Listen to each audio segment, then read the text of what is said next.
সবাই ভালো আছেন? Good morning.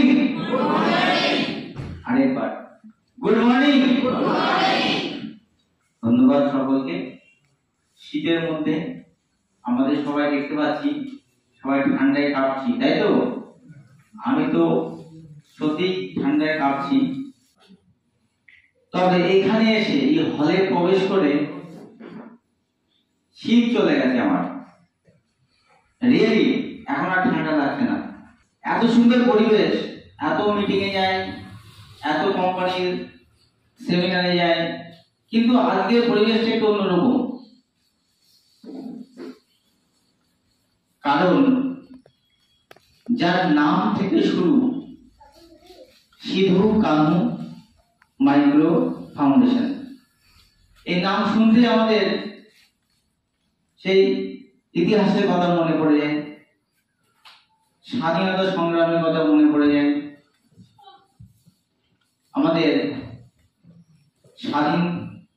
স্বাধীনতার লড়াইয়ের প্রথম দিকের সেই সাঁওতাল বিদ্রোহীর কথা মনে পড়ে যায়।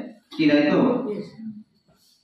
পরিবেশটা অন্যরকম। আজকে প্রথমে যখন আসি, এসে যে অফিসটা উদ্বোধন করলাম, সেখানে কর্পোরেট ফিলিংস পাচ্ছিলাম, মানে কর্পোরেট ভাব অনুভব করছিলাম। কিন্তু ওখান থেকে এখানে এসে পুরো ওয়েদার চেঞ্জ। কিছুক্ষণ আগে ছিলাম একটা কর্পোরেট জগতে, কর্পোরেট অফিসে, এখন দেখছি একটা অন্য পরিবেশ। ভাষায় বলতে পারবো না, সত্যি সুন্দর লাগছে। আর আপনারা এই শীতের মধ্যে এত কষ্ট করে এসেছেন, তার জন্য সিধু কানু মাইক্রো ফাউন্ডেশনের পক্ষ থেকে আপনাদেরকে অসংখ্য ধন্যবাদ।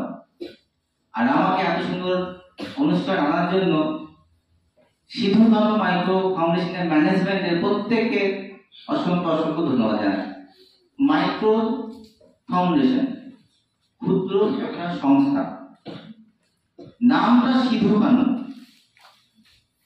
সত্যি কাজের সঙ্গে, পরিবেশের সঙ্গে, মানুষজনদের সঙ্গে একদম মানানসই, একদমই মিলেমিশে একাকার হয়ে গেছে। আজকের দিনে দাঁড়িয়ে আমাদের কারোর কাছে আর ক্যাশ টাকা নেই। আছে ক্যাশ টাকা? কারণ আমাদের দেশ এখন ডিজিটালাইজেশন হচ্ছে, আমরা এখন টেকনোলজি নির্ভরশীল। সেখানে দাঁড়িয়ে ফোন পে যুগ, ফোনে সবকিছু। এই যে আমি সকাল 5টায় উঠে বেরিয়ে এসেছি, আমি একটা ফোন নিয়ে এসেছি। আমার কাছে কোনো পার্স নেই। আগে শুনতাম ট্রেনে উঠলে পকেট মার হয়, এখন পকেট মার হয় না।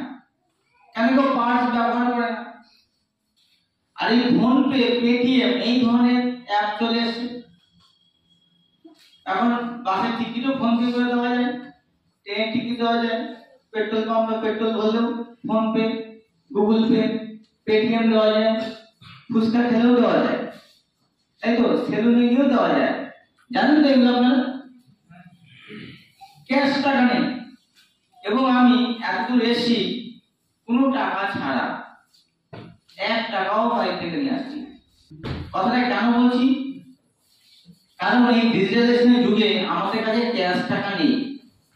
কিন্তু যারা গ্রামের মানুষ, আপনারা যারা গ্রামে বাস করেন, গ্রামের মানুষ, তাদের কিন্তু এত বড় স্মার্টফোন নেই। অনেকের আছে, সবার স্মার্টফোন নেই, বা থাকলেও ফোন পে কি জিনিস নামই হয়তো শুনছেন। সবাই কি ফোন পে চালাতে পারেন আপনারা? কার কার ক্যাশ টাকা দরকার হয়? এই তো সবার দরকার হয়। বাহ, ভেরি গুড। তাহলে সেই ক্যাশ টাকা আজকের দিনে আমাদের কাছে খুব কম আসে এই ডিজিটালাইজেশনের যুগে। আর সেই জায়গা দাঁড়িয়ে আমাদের লড়াই, কিসের লড়াই? আমাদের ক্যাশ টাকা লড়াই। এই ধরুন না, কার বাড়িতে টোটো আছে বলুন তো? আপনাদের কারো বাড়িতে টোটো আছে, এমন তো আছে? জানেন কত টাকা লাগে ব্যাটারি বাটাতে? আমার সেই 30-40 হাজার টাকার ব্যাপার। সেই টাকাটা কি টোটো যারা চালায় বা একজন আসলে বলুন তো, এই প্রতিদিন টোটো চালিয়ে যে টাকাটা আর্নিং হয়, সেই টাকাটা সংস্থা দিয়ে চলে যেত, সেই টাকাটা সংস্থা দিয়ে খরচ হয়ে যেত। আমরা 6 মাস 8 মাস পরে গিয়ে ওই 40,000 টাকা জমানো সম্ভব হয়? তখন ও ব্যাটারি কিনতে গিয়ে টাকা নেই। ব্যাটারি কিনতে হঠাৎ করে যাচ্ছি, ব্যাটারি শেষ। এবার 40,000 টাকা পাশের বাড়ি ধার, এখন আর ধার নেই। বলে আমার টাকাই নেই, 200 টাকা আছে, কারোর কাছেই টাকা নেই। তখন দরকার হয় বা আমরা ছুটে যাই কোথায়? সেই সিধু কানু মাইক্রো ফাউন্ডেশনে, যেখানে গেলে আমরা জানি যে আধার কার্ড নিয়ে চলে গেলে আমরা কিন্তু টুক করে 40,000 টাকাটা পেয়ে যাব এবং বিকালে ব্যাটারি কিনে আবার সকাল থেকে আমার কাজ শুরু হবে। আমি আবার প্রতিদিন আমি রোজগার করতে পারবো, আমার ইনকামটা আসবে, তাই তো? তাহলে সিধু কানুর গুরুত্ব কোথায় বুঝতে পারছেন? সিধু কানু মাইক্রো ফাউন্ডেশনের গুরুত্বটা কোথায় বোঝা যাচ্ছে? এটাই আমাদের লড়াই।